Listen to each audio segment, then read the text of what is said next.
sors d'ici, espèce de moins que rien. A hurlé mon père, ils m'ont traité de « déchet » parce que je n'avais pas de diplôme. Ils ne savaient pas que je valais 45 millions de dollars. Le lendemain, j'ai emménagé dans ma maison de plage en Floride. 3 semaines plus tard. Je m'appelle Abigail Parker et j'ai 28 ans. Par une nuit pluvieuse, mon père a hurlé « sors d'ici » et a jeté mes affaires sur notre pelouse. J'ai dormi dans ma voiture, en sanglotant jusqu'au lever du soleil. 24 heures plus tard, je déverrouillais la porte de ma villa de 45 millions de dollars au bord de l'eau à Palm Beach. La vie peut changer en un instant, surtout quand une personne en qui vous avez confiance vous trahit tandis qu'une personne que vous n'avez jamais connue fait de vous son héritière. Avant que je vous raconte comment ma vie a été complètement bouleversée avant de se redresser, dites-moi dans les commentaires depuis où vous me regardez et cliquez sur le bouton d'abonnement si vous avez déjà eu de la famille qui vous a tourné le dos. J'ai grandi dans une modeste maison coloniale en briques dans une banlieue de classe moyenne de Boston. Notre maison n'était pas luxueuse, mais elle se trouvait dans un bon district scolaire, ce qui importait énormément à mon père, Richard Parker. Papa a travaillé comme directeur d'agence à la First National Bank de Boston pendant 30 ans. Il croyait en la discipline, à la structure et à la réussite conventionnelle. Son monde fonctionnait en noir et blanc, sans place pour les zones grises colorées dans lesquelles je semblais toujours exister. Ma mère, Elizabeth, était son opposée à bien des égards. Elle avait un esprit doux et une sensibilité artistique qui équilibraient notre foyer. Elle enseignait l'art à l'école primaire et a toujours encouragé mes intérêts créatifs. Quand j'avais 15 ans, elle est morte d'un cancer du sein. Le jour où nous l'avons enterrée, j'ai vu quelque chose se durcir chez mon père. Il est devenu plus rigide, plus contrôlant, comme si la sévérité pouvait empêcher d'autres tragédies inattendues. Mon frère aîné, Matthew, avait hérité de l'esprit pratique de notre père. Il a étudié l'économie à Harvard, ce qui fut le moment de plus grande fierté de mon père, et est devenu banquier d'affaires à New York. Matthew appelait à la maison tous les dimanches, venait pour les fêtes importantes et envoyait de coûteux cadeaux de Noël. Aux yeux de mon père, Matthew faisait tout comme il faut. Et puis, il y avait moi. J'aimais l'art, l'histoire, les musées et le travail de préservation. Je passais des heures à dessiner dans ma chambre ou à visiter les galeries locales. Après le lycée, j'ai étudié à l'université de Boston grâce à une bourse partielle, me spécialisant en histoire de l'art avec une mineure en études muséales. Papa tolérait cela parce que j'avais un petit ami, Jackson, qui étudiait l'économie d'entreprise. Mon père appréciait Jackson, lui demandant souvent des nouvelles de ses cours et de ses projets de carrière tout en reconnaissant à peine les miens. Je pense que mon père espérait que le sens pratique de Jackson déteindrait sur moi. Les carrières pratiques paient les factures, Abigail, disait mon père. Les projets passionnels mènent à la pauvreté. Pendant mes études, j'ai fait un stage au Boston Museum of Fine Art. Ce furent parmi les jours les plus heureux de ma vie, entouré de belles choses ayant une importance historique. Après l'obtention de mon diplôme, alors que Jackson partait s'installer à Chicago pour un emploi dans la banque, mettant fin à notre relation, j'ai décroché un poste à la Galerie Bennett, un établissement modeste mais respecté du centre-ville de Boston. Le salaire couvrait à peine mes dépenses, mais j'en aimais chaque minute. Je cataloguais les collections, coordonnais les relations avec les artistes et participais à l'installation des expositions. C'était un travail porteur de sens qui faisait chanter mon cœur. Mon père ne comprenait pas pourquoi j'acceptais un travail sans issue comme celui-ci alors que je pouvais faire un MBA ou me lancer dans le marketing. Pour économiser de l'argent, je me suis réinstallé dans ma chambre d'enfant. Chaque matin, je quittais notre banlieue par le train de banlieue, je rentrais le soir et je devais faire face au regard désapprobateur de mon père pendant le dîner. « Quand vas-tu trouver une vraie carrière, Abigail ?» était devenu son refrain hebdomadaire. Notre paix précaire a volé en éclats il y a 6 mois, lorsqu'Eleanor Sullivan est entrée dans nos vies. Mon père l'a rencontrée lors d'une réception de la banque. C'était une spécialiste en gestion de patrimoine qui avait été mutée de la succursale de Chicago. Eleanor avait 52 ans, soit 10 ans de moins que mon père, avec des cheveux blonds aux mèches parfaites et une garde-robe coûteuse. En quelques semaines, elle a commencé à passer la nuit chez nous.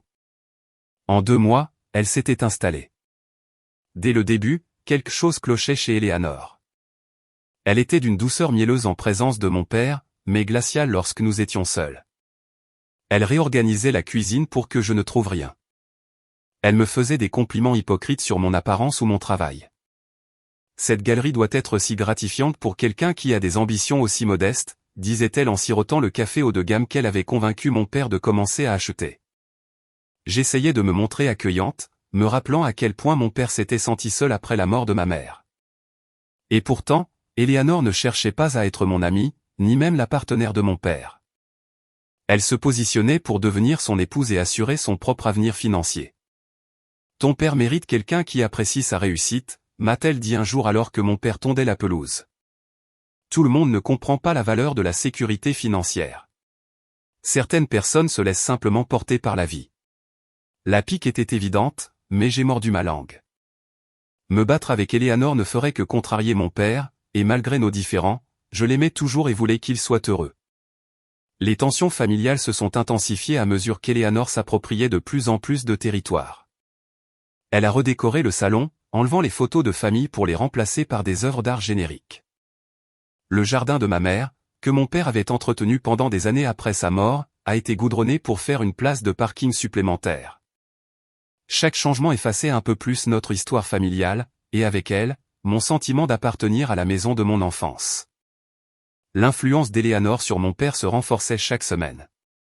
Mon père a commencé à critiquer des aspects de ma vie qu'il acceptait auparavant. Mon régime végétarien perturbait soudainement les repas de famille. Mes horaires à la galerie étaient qualifiés d'irresponsables. Mes quelques achats d'art étaient considérés comme des dépenses futiles. Un soir, je suis rentré plus tôt et j'ai surpris Eleanor dans la cuisine.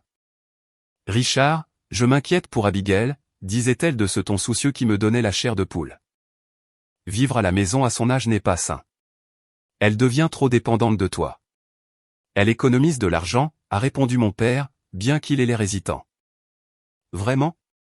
Je ne la vois jamais contribuer aux dépenses du foyer. Et ce travail, c'est plutôt un passe-temps qu'une carrière. Tu l'encourages à fuir ses responsabilités d'adulte. Je suis resté figé dans le couloir, le sang me montant au visage. Quelle audace de la part de cette femme qui me connaissait depuis à peine quelques mois, de dire à mon père qui j'étais alors qu'il m'avait élevé pendant 28 ans. Plus tard cette semaine-là, j'ai reçu un avis concernant un petit héritage. Ma grand-mère maternelle avait laissé à chaque petit enfant 10 000 $ dans une fiducie qui arrivait à échéance à notre 28e anniversaire. J'étais impatiente d'utiliser cet argent pour enfin trouver mon propre logement ou peut-être suivre des cours de développement professionnel en authentification d'œuvres d'art. D'une manière ou d'une autre, Eleanor l'a appris lors du dîner ce soir-là. Elle a dit, « Abigail, maintenant que tu as reçu cette manne financière de ta grand-mère, ton père et moi pensons qu'il serait approprié que tu commences à contribuer aux dépenses du foyer. Nous pensons que 8 cents $ par mois serait équitable. » Mon père a hoché la tête en signe d'accord, sans croiser mon regard. J'étais stupéfaite. « Papa, je prévoyais d'économiser cet argent pour... » « Tu es une adulte vivant dans cette maison », m'a-t-il interrompu. « Les adultes paient leur part. » J'ai accepté à contre-cœur, même si cela signifiait que mon indépendance serait encore repoussée. Le lendemain, j'ai écrit mon premier chèque à l'ordre de Richard Parker et je l'ai laissé sur le comptoir de la cuisine. Une semaine plus tard, je suis rentré tôt du travail avec une migraine et j'ai trouvé Eleanor dans ma chambre en train de fouiller dans les tiroirs de ma commode. « Qu'est-ce que tu fais ?» ai-je exigé de savoir.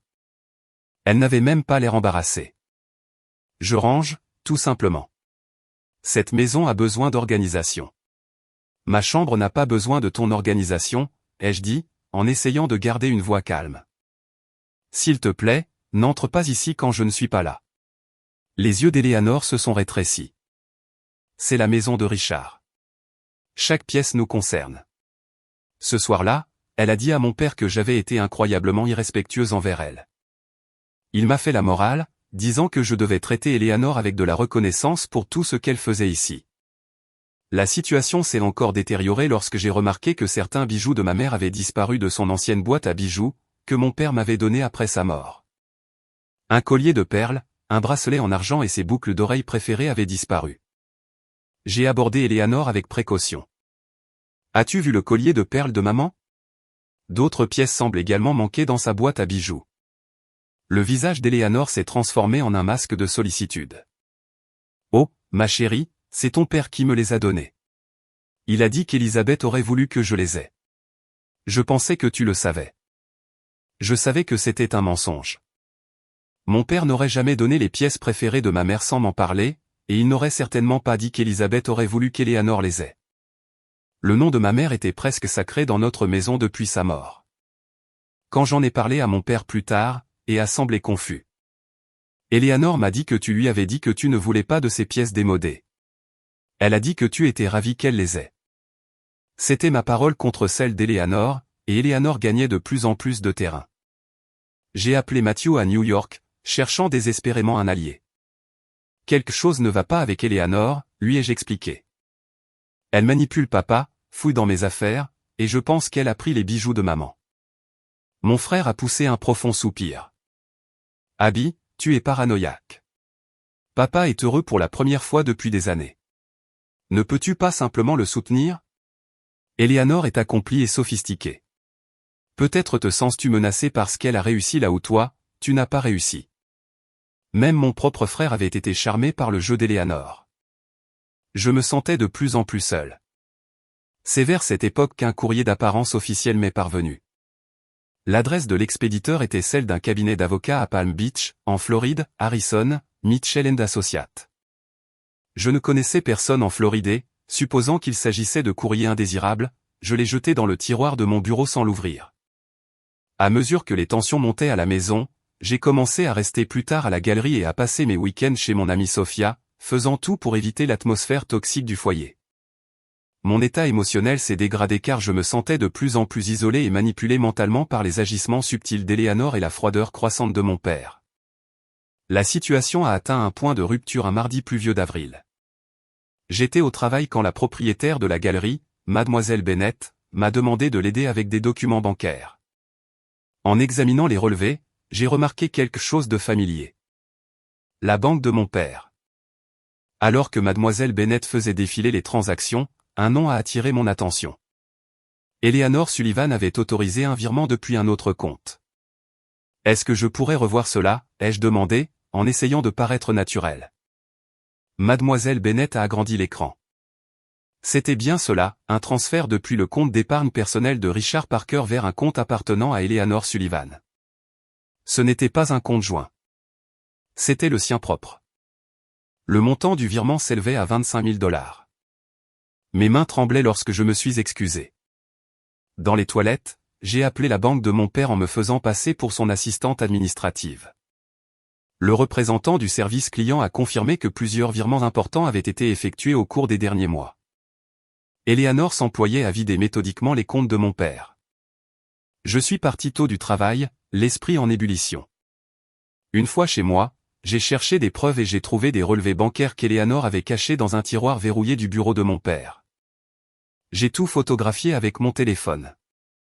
Ces documents attestaient de transferts totalisant près de 120 000 $ sur une période de 4 mois. Quand Eleanor est rentrée de ses courses, je l'ai affrontée dans la cuisine. Je sais ce que tu fais, lui ai-je dit en lui montrant les photos sur mon téléphone. Tu voles mon père. Pendant un instant, son masque est tombé et j'ai vu le calcul froid dans ses yeux avant qu'elle ne retrouve son calme. Abigail, ton père et moi planifions notre avenir ensemble. Ces transferts sont destinés à notre propriété de retraite en Floride. Richard est parfaitement au courant. Alors cela ne t'ennuiera pas que je lui demande, ai-je répliqué, tout en enregistrant secrètement notre conversation. La voix d'Eleanor s'est durcie. Écoute-moi attentivement. Ton père n'a pas besoin du stress de tes accusations. Si tu lui montres ces photos ou si tu dis quoi que ce soit à ce sujet, je m'assurerai qu'il me choisisse moi plutôt que toi. Et crois-moi, c'est ce qu'il fera. Il mérite de connaître la vérité. La vérité? Eleanor a ri froidement. La vérité, c'est que tu es une femme adulte qui vit au crochet de son papa parce que tu as choisi une carrière sans valeur. La vérité, c'est que je le rends plus heureux que tu ne le pourras jamais. La vérité, c'est qu'il est fatigué de t'entretenir mais qu'il se sent trop coupable pour te le dire. J'étais tellement concentré sur ces paroles que je n'ai pas vu sa main s'approcher de mon téléphone avant qu'elle ne me l'arrache des mains. Avant que je puisse l'en empêcher, elle avait supprimé toutes les photos et l'enregistrement. Petite imbécile, a-t-elle sifflé en jetant mon téléphone sur le comptoir. Reste à ta place. Je tremblais de rage mais j'ai réussi à dire, ce n'est pas fini. J'irai à la banque demain. Ils ont des registres. Les yeux d'Eleanor ont lancé des éclairs de colère, puis elle a souri, ce qui était d'une certaine façon encore pire. Nous verrons bien. Je suis monté dans ma chambre, retenant des larmes de frustration.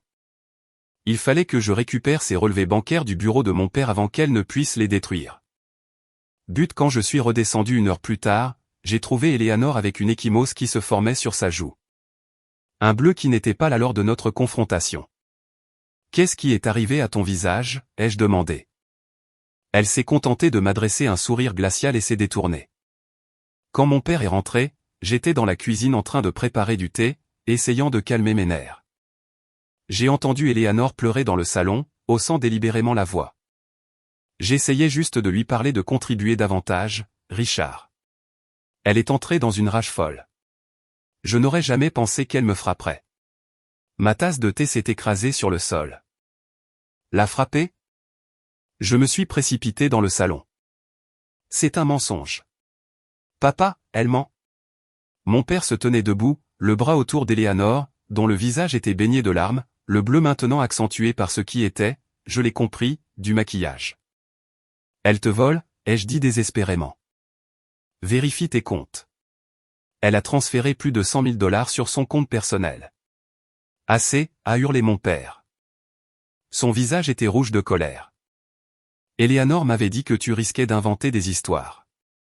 Elle m'avait prévenu que tu étais jalouse de notre relation. Papa, s'il te plaît, ai-je supplié. Vérifie tes relevés bancaires. Ils sont dans ton bureau. J'ai déjà regardé, est intervenue doucement Eleanor. Elle les a cachés. Bien sûr qu'elle l'avait fait. Elle avait retiré les preuves pendant que j'étais dans ma chambre. Je n'arrive pas à croire que tu puisses tomber si bas, a dit mon père, la voix tremblante. Accuser Eleanor de vol, l'attaquer physiquement. Qu'est-ce qui t'arrive? Rien ne m'arrive. C'est elle qui te manipule. Elle en veut à ton argent. Sors d'ici, a-t-il hurlé, le visage déformé par une rage que je ne lui avais jamais connue. Sors de chez moi immédiatement. Richard, a dit Eleanor avec une fausse douceur. Peut-être devrions-nous tous nous calmer. Non, j'en ai assez. Si elle ne peut pas te respecter, elle ne peut pas vivre ici. Il s'est tourné vers moi, le regard froid. Fais tes valises et pars ce soir. Papa, s'il te plaît, ai-je murmuré, des larmes coulant sur mes joues. Tout de suite, Abigail. Ce qui a suivi a été l'expérience la plus humiliante de ma vie. Mon père m'a suivi à l'étage, me regardant jeter mes vêtements dans une valise. Quand j'ai voulu prendre les derniers bijoux restants de ma mère, il m'en a empêché. Laisse-les. Ils appartiennent à la famille. Je suis de la famille, ai-je dit à travers mes larmes. Plus maintenant, a-t-il répondu, et ces 2 mots ont brisé quelque chose en moi.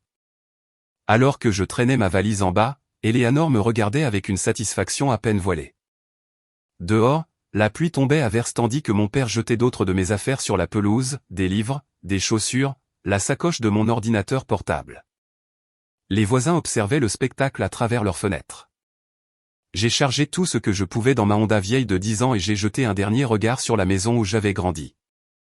Mon père se tenait sur le pas de la porte, Eleanor derrière lui, posant sa main d'un air possessif sur son épaule. Puis je suis parti en voiture, sans abri à 28 ans, trahi par mon père, sans nulle part où aller alors que le tonnerre grondait au-dessus de ma tête.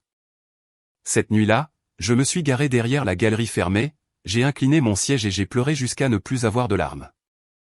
La pluie tambourinait sur le toit de ma voiture tandis que j'essayais de digérer ce qui venait de se passer. La batterie de mon téléphone s'est éteinte, parachevant mon isolement.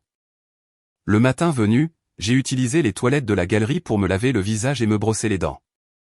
Mademoiselle Bennett est arrivée tôt et m'a trouvé là, l'air d'avoir traversé une guerre. Abigail, qu'est-ce qui s'est passé au juste? Je me suis effondré à nouveau en lui expliquant la situation. Mademoiselle Bennett a immédiatement appelé sa nièce Sophia, mon amie d'université qui habitait à proximité.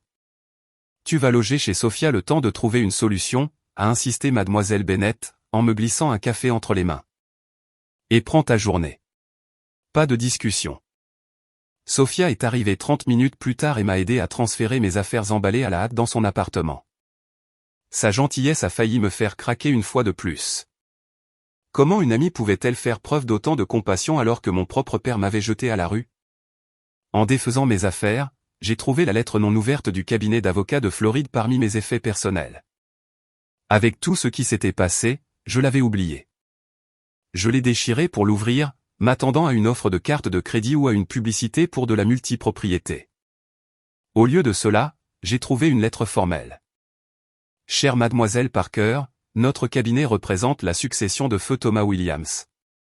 En tant qu'exécuteur testamentaire de monsieur Williams, il est de mon devoir de vous informer que vous avez été désigné comme l'unique bénéficiaire de son importante succession. M. Williams était votre grand-oncle maternel et est décédé le mois dernier à l'âge de 92 ans. Veuillez contacter notre bureau dès que possible pour discuter des détails de votre héritage et des dispositions nécessaires.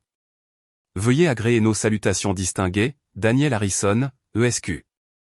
J'ai fixé la lettre avec incrédulité. Un grand-oncle.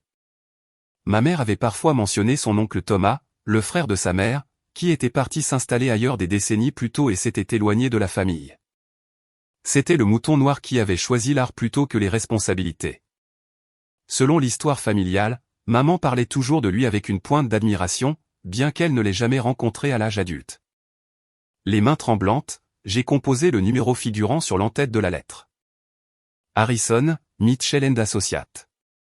Une réceptionniste a répondu « Bonjour, je m'appelle Abigail Parker.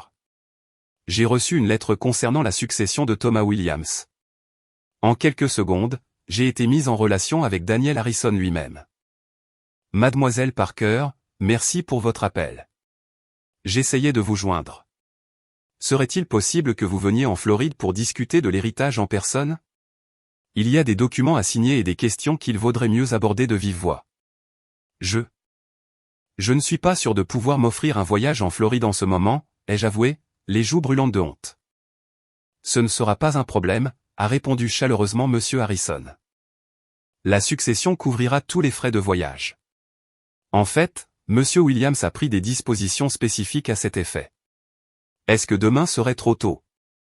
24 heures plus tard, j'étais assise dans un bureau élégant à Palm Beach face à Daniel Harrison, un homme distingué d'une soixantaine d'années, aux yeux bienveillants derrière des lunettes coûteuses. Avant de discuter des détails, j'aimerais vous donner un peu de contexte, a commencé monsieur Harrison.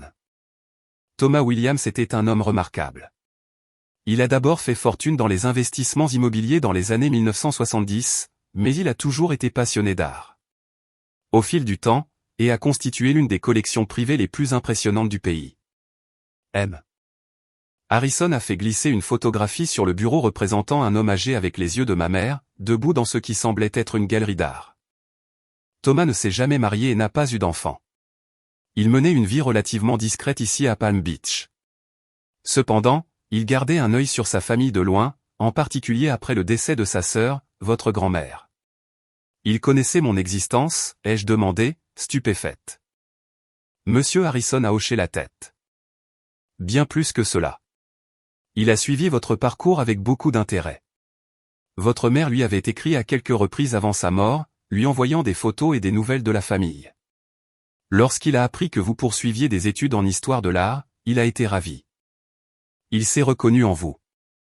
J'ai senti les larmes me monter aux yeux une fois de plus. Un membre de la famille qui m'aurait comprise, qui aurait apprécié ma passion, avait été là tout ce temps, et il était parti avant même que j'aie eu la chance de le rencontrer. Thomas demandait périodiquement à des enquêteurs de prendre discrètement de vos nouvelles. Il était au courant de votre poste à la galerie, de votre dévouement à la préservation de l'art. Il a été particulièrement impressionné d'apprendre que vous aviez choisi cette voie, malgré la pression familiale pour poursuivre une carrière plus conventionnelle. Les parallèles avec sa propre vie ne lui ont pas échappé. Maintenant, en ce qui concerne l'héritage lui-même. M. Harrison s'est raclé la gorge. La succession de Thomas Williams est estimée à environ 45 millions de dollars. J'ai failli tomber de ma chaise. 45 millions de dollars? Oui. Cela comprend sa villa de Palm Beach évaluée à 15 millions, sa collection d'art estimée à 20 millions, ainsi que des actifs liquides et des investissements totalisant environ 10 millions. La pièce s'est mise à tourner autour de moi. La veille, j'étais sans abri, dormant dans ma voiture. Aujourd'hui, on m'annonçait que j'avais une fortune de 45 millions de dollars. Il doit y avoir une erreur, ai-je chuchoté. Aucune erreur, mademoiselle Parker. Voici une copie du testament, qui vous désigne explicitement comme l'unique héritière. Monsieur Harrison m'a tendu un document. Thomas était très clair sur ses volontés. Il voulait que sa collection revienne à quelqu'un qui saurait apprécier sa valeur historique et artistique, pas seulement sa valeur financière. En parcourant le document du regard, voyant mon nom écrit noir sur blanc, la réalité a commencé à s'imposer. Le personnel de la villa a été informé de votre arrivée. Maria, la gouvernante, a travaillé pour votre grand-oncle pendant 30 ans et savait que vous finiriez par venir. Elle a préparé la suite parentale pour vous. Le personnel, ai-je répété d'une voix faible. Monsieur Harrison a souri. Maria, le jardinier, Carlos, et le personnel de sécurité. Le domaine est assez vaste. Il m'a montré des photos d'une superbe demeure de style méditerranéen surplombant l'océan Atlantique, avec des jardins impeccables et une plage privée. C'est à moi. Je n'arrivais pas à concilier ces images avec ma nouvelle réalité. Tout à vous. Le service de voiture privée qui attend dehors vous y conduira dès que vous serez prête. J'ai préparé des cartes de crédit et des comptes temporaires pour vos besoins immédiats en attendant que nous finalisions les formalités administratives nécessaires. Après avoir signé les documents préliminaires, je me suis retrouvé sur la banquette arrière d'une voiture de luxe, en route vers ma nouvelle demeure, portant toujours mes vêtements de la veille, encore sous le choc du bouleversement émotionnel des dernières 48 heures. Votre grand-oncle était un homme merveilleux, a commenté le chauffeur alors que nous franchissions d'immenses portails. Tout le personnel l'adorait. Lorsque la villa est apparue, j'ai eu le souffle coupé. Les photos ne lui rendaient pas justice. De majestueux palmiers bordaient l'allée circulaire menant à une entrée grandiose. Des bougainvilliers en fleurs cascadaient sur d'élégantes arches. Et au-delà de la maison elle-même, le bleu étincelant de l'Atlantique s'étendait à l'infini.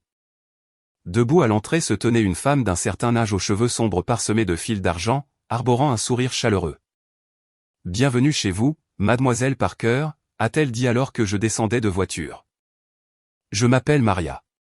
Votre oncle Thomas parlait souvent de vous. Il serait si heureux que vous soyez là. Et pour la première fois depuis que mon père avait hurlé ces mots dévastateurs, « Sors d'ici », j'ai eu l'impression d'avoir enfin trouvé un endroit où j'avais ma place. Les portes d'entrée massives s'ouvraient sur un hall d'entrée vertigineux doté d'un lustre en cristal et d'un sol en marbre. La lumière du soleil filtrait à travers de hautes fenêtres, illuminant des œuvres d'art qui m'ont coupé le souffle. Des œuvres originales de maîtres que je n'avais vues que dans des musées. Est-ce un Monet, ai-je chuchoté, m'arrêtant devant un paysage lumineux. Maria a hoché la tête. Votre oncle l'a acquis dans les années 80. Il disait toujours que c'était son rayon de soleil du matin, quel que soit le temps qu'il faisait dehors. Elle m'a fait visiter les lieux, me laissant sans voix. La villa comptait 8 chambres, 11 salles de bain, une bibliothèque avec des étagères du sol au plafond, une salle à manger formelle pouvant accueillir 20 personnes, et une cuisine professionnelle où Thomas employait un chef à temps partiel pour les grandes occasions. Antonio vient 3 fois par semaine, a expliqué Maria. La suite parentale occupait toute l'allée du 2e étage, avec une terrasse privée dominant l'océan. Le dressing était plus grand que ma chambre chez mon père, et la salle de bain disposait d'une douche en marbre et d'une baignoire installée devant une fenêtre avec vue sur la mer. C'était la chambre de Thomas, ai-je demandé, en passant la main sur le couvre-lit en soie. Non, señorita. Les appartements de votre oncle se trouvent dans l'aile ouest. Cette suite a toujours été gardée prête pour vous. Pour moi? Mais il ne m'a jamais rencontré.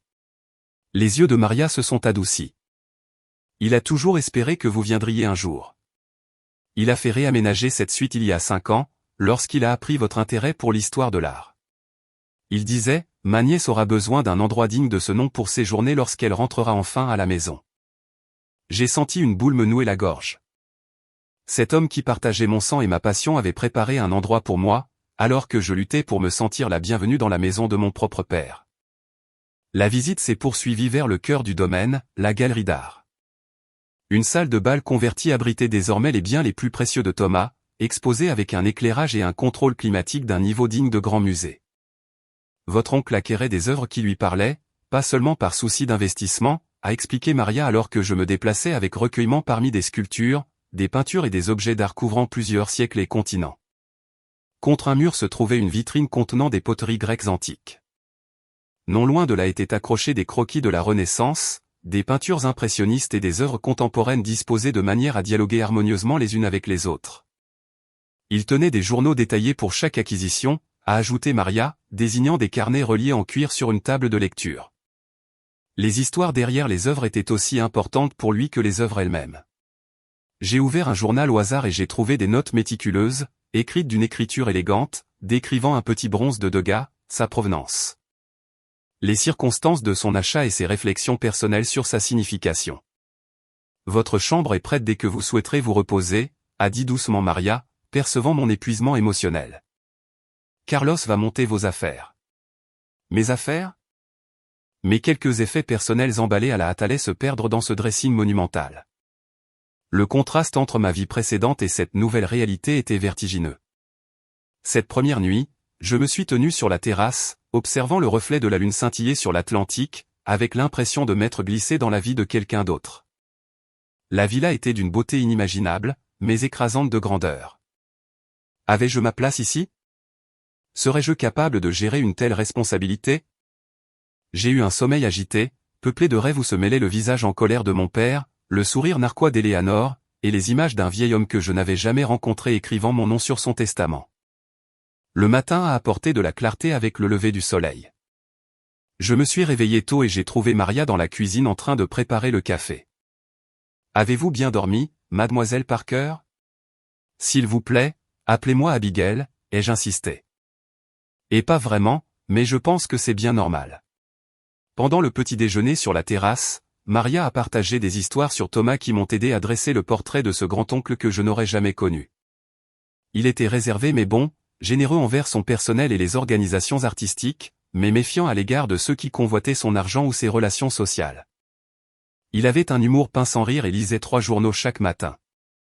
Pourquoi est-il resté éloigné de la famille, ai-je demandé. Maria a pesé ses mots avec soin. Votre oncle a fait des choix que sa famille ne pouvait pas comprendre. Il privilégiait la beauté et le sens plutôt que la sécurité et les conventions.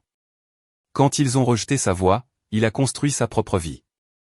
Mais il n'a jamais cessé de se soucier des siens, en particulier de votre mère. Il a gardé chaque lettre qu'elle lui a envoyée. Plus tard dans la matinée, j'ai exploré le bureau personnel de Thomas, une pièce chaleureuse avec des fauteuils en cuir et des murs de livres. Dans son bureau, j'ai trouvé un dossier étiqueté « Elisabeth », contenant des lettres de ma mère s'étendant sur plusieurs décennies, la dernière datant de quelques mois à peine avant son décès. Elle y partageait des nouvelles de la famille, faisant notamment mention de moi, de mes projets artistiques d'enfant, de ma décision d'étudier l'histoire de l'art, de l'obtention de mon diplôme. J'ai également découvert un autre dossier marqué « Abigail », renfermant des coupures de presse d'expositions d'art étudiantes auxquelles j'avais participé, une copie de mon mémoire d'université, et même une brochure de la Galerie Bennett où mon nom figurait parmi le personnel. Il avait suivi mon parcours de loin depuis le début, ce gardien de l'ombre dont j'ignorais l'existence. Dans les jours qui ont suivi, j'ai commencé à m'aventurer au-delà du domaine. Palm Beach était un monde totalement différent de Boston. Des plages immaculées, des palmiers oscillant au vent et la richesse affichée partout. J'ai visité des galeries et des musées locaux, me présentant simplement sous le nom d'Abigail, nouvelle dans la région, sans être encore prête à revendiquer mon statut d'héritière de Thomas Williams. Au Nord Museum of Art, j'ai rencontré Lindsay Barrett, la conservatrice des collections modernes, qui est devenue ma première amie locale après que nous nous sommes liés autour d'une discussion sur leur exposition de Georgia O'Keeffe. « Vous vous y connaissez vraiment ?» a-t-elle commenté. « Travaillez-vous dans ce domaine ?» Je travaillais dans une petite galerie à Boston, ai-je répondu, parlant encore au passé, m'adaptant toujours à ma nouvelle réalité. Nous devrions prendre un café un jour. La communauté artistique ici est plus petite qu'on ne le pense, et c'est toujours agréable de rencontrer quelqu'un qui parle la même langue. Cette invitation informelle a été mon premier pas vers la création d'un nouveau cercle social, fondé sur des intérêts communs plutôt que sur l'obligation ou le passé. Alors qu'avril laissait place à mai, j'ai trouvé mon rythme. Mes matinées étaient consacrées aux journaux de Thomas pour en apprendre davantage sur la collection dont j'avais hérité. Mes après-midi étaient souvent occupés par des réunions avec Daniel Harrison au sujet de la succession ou par l'exploration des attractions culturelles de Palm Beach. Mes soirées étaient réservées à une réflexion tranquille sur la terrasse, à planifier mon avenir. J'ai rejoint la Palm Beach Preservation Society, une association dédiée à la protection de l'architecture historique et des monuments culturels de la région. Lors de ma première réunion, j'ai rencontré Jonathan Reed, le président de l'association, qui avait connu mon grand-oncle. Monsieur Williams était l'un de nos soutiens les plus dévoués, m'a-t-il dit. Sa contribution annuelle finançait nos programmes éducatifs pour les écoles locales. Lorsque j'ai mentionné que j'étais la petite-nièce de Thomas, la nouvelle s'est rapidement propagée au sein de la communauté culturelle très fermée de Palm Beach. Soudain, les invitations ont afflué pour des vernissages, des galas de charité et des visites privées. La mystérieuse héritière éveillait la curiosité. Le Palm Beach Post a publié un court article intitulé « La succession Williams revient à une nièce historienne de l'art » qui, heureusement, contenait un minimum de détails personnels. Malgré tout, j'ai commencé à recevoir des appels de gestionnaires de fortune, de maisons de vente aux enchères et d'organisations caritatives sollicitant mon parrainage. Daniel Harrison m'a aidé à naviguer dans ces eaux nouvelles, me conseillant sur les invitations à accepter et celles à décliner poliment. Votre grand-oncle sélectionnait rigoureusement ses apparitions publiques, m'a-t-il conseillé. Vous n'avez pas besoin d'être partout simplement parce que vous le pouvez. À mesure que je prenais confiance en moi, une idée a commencé à germer, une façon d'honorer l'héritage de Thomas tout en créant quelque chose de significatif par moi-même. J'allais créer une fondation d'art qui soutiendrait les artistes émergents et offrirait des opportunités éducatives aux étudiants défavorisés. La fondation Williams Parker combinerait les ressources de mon grand-oncle avec ma passion de rendre l'art accessible à tous. Cette idée m'a donné un but bien au-delà du simple fait de vivre dans ce luxe nouvellement acquis. Pour la première fois depuis que j'avais été chassé de la maison de mon enfance, je me sentais enthousiaste à l'idée de l'avenir, prête à bâtir quelque chose de durable à partir du cadeau inattendu qui m'avait été fait. 3 mois après mon emménagement dans la villa, j'étais bien installé dans ma nouvelle vie. La fondation Williams Parker prenait forme grâce à l'aide d'une équipe de professionnels de l'art et d'experts du secteur non lucratif. J'avais converti une aile de la villa en bureau pour la fondation et je prévoyais d'ouvrir certaines pièces de la collection à de petits groupes pour des visites éducatives. J'avais délibérément gardé mes distances avec Boston, sans chercher à joindre mon père ni mon frère. La blessure était encore trop vive, la trahison trop fraîche. J'avais changé de numéro de téléphone et n'avais partagé mes nouvelles coordonnées qu'avec Sophia et mademoiselle Bennett, en leur demandant de garder le secret. Mais le passé finit toujours par vous rattraper, peu importe la distance que vous mettez entre vous et lui. Un mardi après-midi, alors que j'examinais les plans d'architecte pour convertir le pavillon de piscine en un petit espace d'exposition, le nom de Sophia est apparu sur mon écran. Abby, je pense que tu devrais savoir. Ton frère m'a appelé pour te chercher. Mon estomac s'est noué. Qu'est-ce qu'il voulait? Il a dit qu'il essayait de te joindre. Apparemment, il y a eu un article dans un magazine d'art mentionnant la fondation Williams Parker et faisant le lien avec le domaine Williams à Palm Beach. Matt a fait le rapprochement et essaie de te retrouver. On repassera pour la vie privée. Tu lui as dit quelque chose? Juste que tu allais bien. Je ne lui ai donné ni ton numéro ni ton adresse. Elle a marqué une pause. Il avait l'air sincèrement inquiet, Abby. Je l'ai remercié pour l'avertissement et j'ai raccroché, sachant que ce n'était qu'une question de temps avant que Matthew ne me retrouve. Comme prévu, ce soir-là, mon assistante m'a transmis un email de sa part arrivé via le nouveau site internet de la fondation. Abby, je me suis fait un sang d'encre pour toi. Papa m'a dit que tu étais parti après une dispute, mais je ne savais pas que tu avais complètement disparu.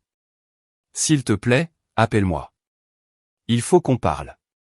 Matt. Aucune mention du rejet de mes inquiétudes concernant Eleanor. Aucun aveu sur le fait qu'il avait pris parti pour elle. Juste, il faut qu'on parle, comme si je lui devais de mon temps après qu'il avait refusé de me soutenir quand j'en avais le plus besoin. J'ai rédigé et effacé une douzaine de réponses avant de m'en tenir à une réplique brève, je vais bien. Je n'ai besoin de rien. Je vous contacterai si ou quand je serai prête à parler. Une semaine plus tard, Maria a sonné depuis le portail de sécurité. Mademoiselle Abigail, il y a un homme et une femme au portail qui insistent pour vous voir. Ils disent être votre père et sa compagne. Un frisson glacial a traversé mes veines. Mon père est là? Richard Parker? Oui, mademoiselle. La sécurité attend vos instructions. Mon premier réflexe a été de les renvoyer. Mais quelque chose en moi, peut-être l'influence de Thomas, m'a murmuré que fuir la confrontation ne résolvait rien.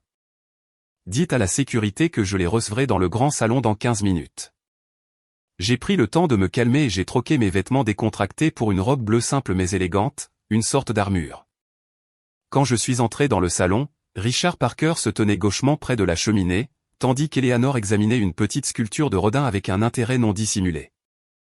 Aucun d'eux ne m'a entendu entrer. C'est un original, ai-je dit froidement. Il vaut environ 2 millions. Ils se sont tous deux retournés en sursaut.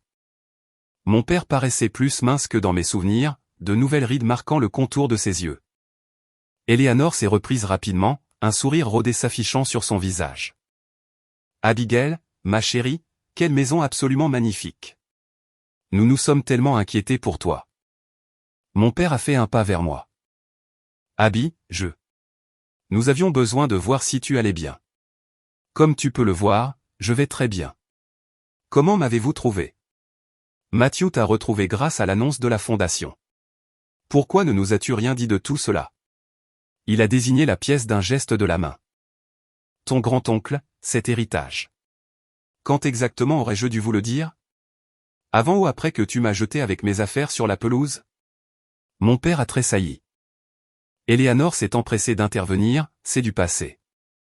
Après tout, nous sommes de la même famille. Nous devrions célébrer ta bonne fortune ensemble. L'audace de ses propos était stupéfiante. Je me suis tourné vers mon père, pourquoi êtes-vous venu ici, réellement? Avant qu'il ne puisse répondre, Eleanor s'est approchée, la voix doucereuse, nous avons réfléchi, au vu de ta nouvelle situation. Nous pourrions t'aider à gérer tout cela. C'est une bien grande responsabilité pour quelqu'un de ton âge. Richard possède une excellente expérience financière et je suis spécialisé en gestion de patrimoine. Et voilà, la véritable raison de leur visite, mon argent, mon héritage. Exactement ce qu'Eleanor convoitait depuis le début, mais provenant simplement d'une source différente. J'ai des conseillers financiers, merci, ai-je répondu froidement. Mon père a enfin retrouvé l'usage de la parole. Abby, je veux m'excuser pour ce qui s'est passé.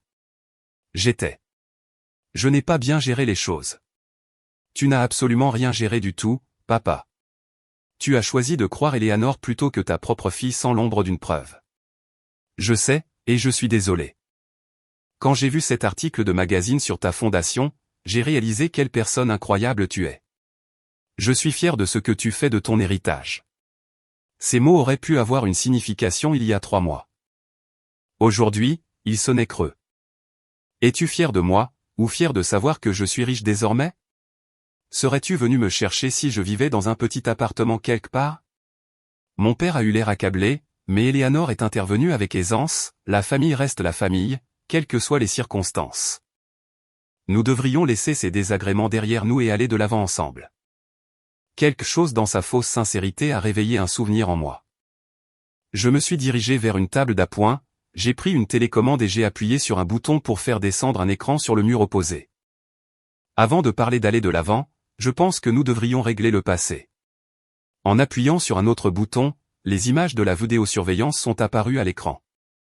C'était la vidéo du jour précédant mon expulsion, montrant Eleanor entrer dans ma chambre, fouiller dans mes affaires et empocher les bijoux de ma mère. Eleanor est devenue livide. La villa est équipée d'un excellent système de sécurité, ai-je expliqué. Quand je me suis installé ici, j'ai demandé à Maria de faire expédier toutes mes affaires depuis l'appartement de Sofia. Parmi elles se trouvait la boîte à bijoux vide de maman. Cela a éveillé ma curiosité, alors j'ai demandé à mon équipe de sécurité d'effectuer des recherches sur vous deux. Ils sont très méticuleux. J'ai cliqué à nouveau, et l'écran a montré Eleanor dans différentes bijouteries en train de vendre des pièces que je savais être à ma mère. Ils ont retrouvé 3 bijoux jusqu'à présent chez des prêteurs sur gage et des dépôts-ventes à Boston. Je les ai déjà récupérés. Mon père s'est tourné vers Eleanor, la stupeur et le sentiment de trahison se peignant sur son visage. Tu m'avais dit qu'Abigail t'avait permis de les prendre. Tu avais dit qu'elle n'en voulait pas. Le masque d'Eleanor est tombé définitivement. Oh, grandis un peu, Richard. Elle ne les portait même pas, elle les laissait juste dans une boîte. Au moins, moi, j'en ai apprécié la valeur. Leur valeur monétaire, ai-je rectifié. Tu ne t'es jamais soucié de leur valeur sentimentale. J'ai cliqué une fois de plus et des relevés bancaires sont apparus à l'écran. Les mêmes que j'avais photographiés avant d'être mis à la porte. Mes enquêteurs ont également découvert ces retraits systématiques de tes comptes vers les tiens, Eleanor.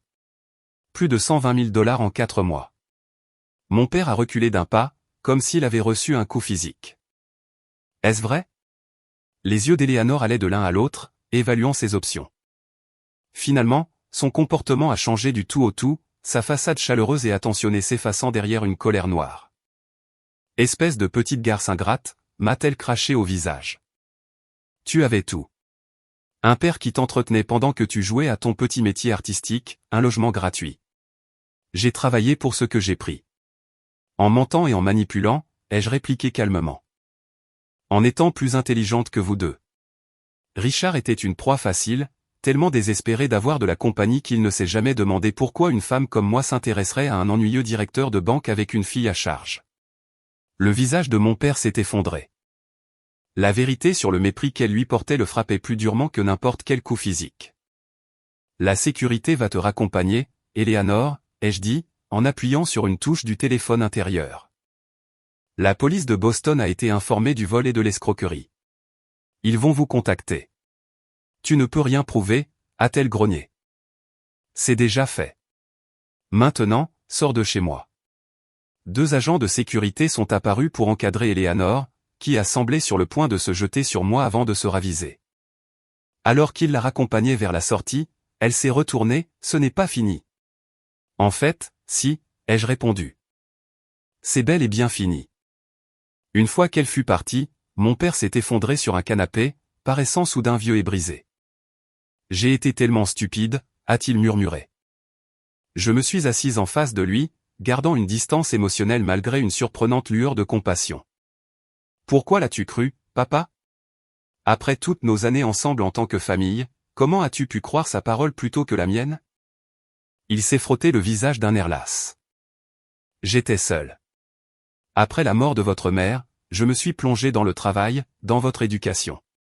Puis Matthew est parti, et toi tu construisais ta propre vie. Eleanor m'a redonné le sentiment d'être utile, d'être estimé. Alors, tu as préféré ce sentiment à la vérité. J'ai choisi la facilité plutôt que la difficulté, a-t-il admis. Il était plus facile de te croire jalouse que d'admettre que j'avais fait une terrible erreur avec Eleanor. Je suis tellement désolé, Abby. Ses excuses étaient sincères, mais elles ne pouvaient effacer la douleur de cette nuit pluvieuse, de ce « sors d'ici » qui résonnait encore dans mes oreilles, de ce « plus maintenant » lorsqu'on s'était opposé sur le fait que j'appartenais à la famille.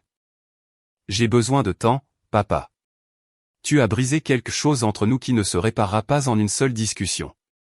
Il a hoché la tête, les yeux brillants de l'émotion. Je comprends. Est-ce que... Serait-il possible que nous nous reparlions un jour pour essayer de recoller les morceaux? Peut-être, mais cela devra se faire selon mes conditions. Pas parce que tu es impressionné par tout ceci, ai-je dit en désignant la villa d'un geste, et pas parce que tu as besoin de quelque chose de ma part. Je veux simplement retrouver ma fille, a-t-il dit simplement. Tandis qu'il s'en allait, je me suis senti traversé par un mélange complexe d'émotions, une blessure persistante, un espoir prudent et un nouveau sentiment de force. Pour la première fois, j'avais affronté mon père d'égal à égal, et non plus comme sa fille dépendante, désespérée de recevoir son approbation. Ce soir-là, mon téléphone a sonné, affichant le numéro de Matthew. Abby, c'est Matt. Papa m'a appelé. Est-ce que c'est vrai pour Eleanor? Absolument tout, ai-je confirmé. Mon Dieu, a-t-il expiré bruyamment. J'aurais dû t'écouter. Je suis désolé d'avoir balayé tes inquiétudes du revers de la main. Tu as choisi de croire ce qui t'arrangeait, tout comme papa. C'est vrai, je l'admets, a-t-il concédé. Écoute, je sais que je ne peux pas débarquer à nouveau dans ta vie comme si de rien n'était, mais j'aimerais avoir la chance d'essayer d'arranger les choses. Sans arrière-pensée, sans rien te demander. Juste reprendre contact avec ma sœur. J'ai pensé à Thomas qui avait totalement coupé les ponts avec sa famille. Cela lui avait-il apporté la paix, ou juste une autre forme de solitude? Nous pouvons nous parler, ai-je fini par dire, mais je ne vais pas me précipiter pour revenir à notre relation d'avant. La confiance doit se reconstruire. Je comprends, a répondu Matthew.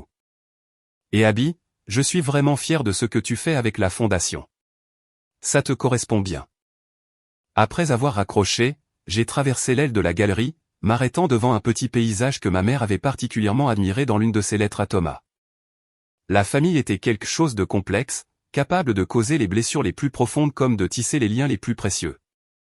À l'instar de Thomas, j'allais tracer mon propre chemin, mais peut-être sans couper totalement les ponts avec le passé. 6 mois après mon installation dans la villa, je me tenais dans l'espace de la galerie fraîchement rénovée qui allait servir de siège à la Fondation Williams Parker. L'ancien pavillon de piscine avait été transformé en une zone d'exposition moderne avec des salles de classe destinées à des programmes éducatifs. De grandes baies vitrées offraient une vue sur l'Atlantique, baignant les pièces d'une lumière naturelle qui faisait resplendir les œuvres d'art. C'est parfait, a déclaré Lindsay Barrett, en admirant l'installation de notre exposition inaugurale, Voix émergentes de l'art américain, présentant les œuvres de 10 artistes talentueux mais encore méconnus issus de divers horizons. Thomas aurait adoré cela, a ajouté Maria, les yeux embués d'émotion, utiliser sa collection pour inspirer les nouvelles générations. C'est exactement ce qu'il espérait. L'inauguration officielle était prévue pour le week-end suivant. Nous avions invité des éducateurs artistiques, des directeurs de musées, des élus locaux et des élèves des écoles de la région. La mission de la Fondation, consistant à démocratiser l'accès à l'enseignement de l'art et à soutenir les artistes émergents, suscitait déjà un vif intérêt dans les milieux culturels. La création de la Fondation m'avait donné un but, mais la guérison en profondeur s'était faite grâce à la thérapie. Sur la recommandation de l'INSEE, j'avais commencé à consulter la docteure Rachel Coleman, une psychologue spécialisée dans les traumatismes familiaux.